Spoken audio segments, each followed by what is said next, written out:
Okay, so here we have question 5. And for question 5, a calculator might be handy.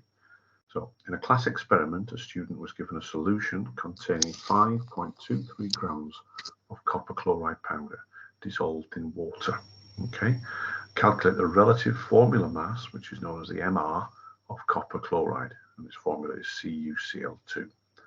And we're given here the relative atomic mass of copper and the relative atomic mass of chlorine.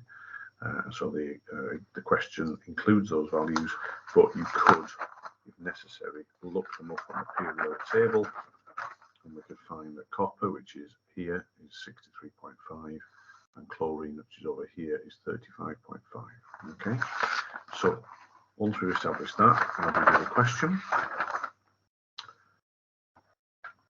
So for this part of the question, we don't need that value there. We only need the mass of copper and the mass of chloride. Okay, so CuCl2 contains 1 copper and 2 chlorines. Okay, so if we know the mass of a copper and we know the mass of 1 chlorine, we can multiply that by 2, add them all together to get the full answer. So the MR of CuCl2 is equal to the mass of 1 copper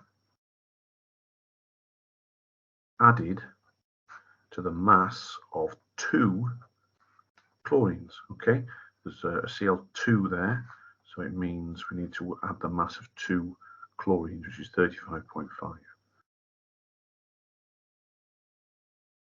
Okay, so if we use the calculator, we can work out the 2 chlorines first, because this calculator doesn't have brackets, so we'll just use the simple functions.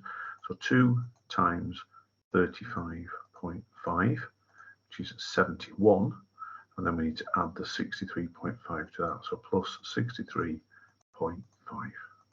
And that gives us a total answer of 134.5. Okay. Now, the second question is more difficult, right? It says calculate the percentage by mass of chlorine in copper 2 chloride. So this is a percentage composition question. So what we need is to do a bit of dividing. So we're going to divide the total mass of the compound involved, which is copper 2 chloride. And we've just calculated the MR of that. Okay, so we've got 134.5 on the bottom. And then we need to know the mass of chlorine in copper 2 chloride. And if we look up here, then we've got it mainly done for us. 2 times 35.5 is the mass of chlorine, because there are 2 chlorines and each one weighs 35.5. So that would be 71. And then we have to multiply by 100 because this is a percentage. Okay, so if we cancel the previous entry, so we're going to do this calculation here. 71 divided by 134.5 times 100, and gives us a percentage of 52.78, which we could round to 52.8. So that's 52.8%. Okay.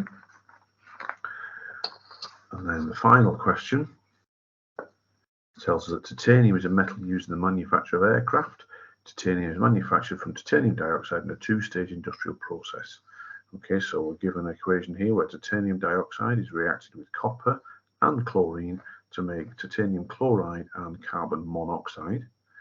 And then that titanium chloride is reacted with some sodium to make titanium and sodium chloride, which is salt. Okay, so these are the 2 stages to make titanium. For a stage 2 reaction, this one, for stage 2 reaction, the actual experimental mass of titanium produced was 11.2 kilograms. Okay, the theoretical maximum mass of titanium produced in this batch was 13.5 kilograms. So this is how much you should have got if everything went perfectly, if all the chemicals reacted and you didn't lose any, and you didn't end up leaving some behind because you couldn't get it out of the container. However, this is a real mass of titanium that's actually produced. Okay, and you can see this value is smaller than that value. So if we then refer to the equation here, it tells us to work out the percentage yield, we need to divide the actual mass, that's that one, by the theoretical mass, which is that one. Okay, so the calculation will be written out as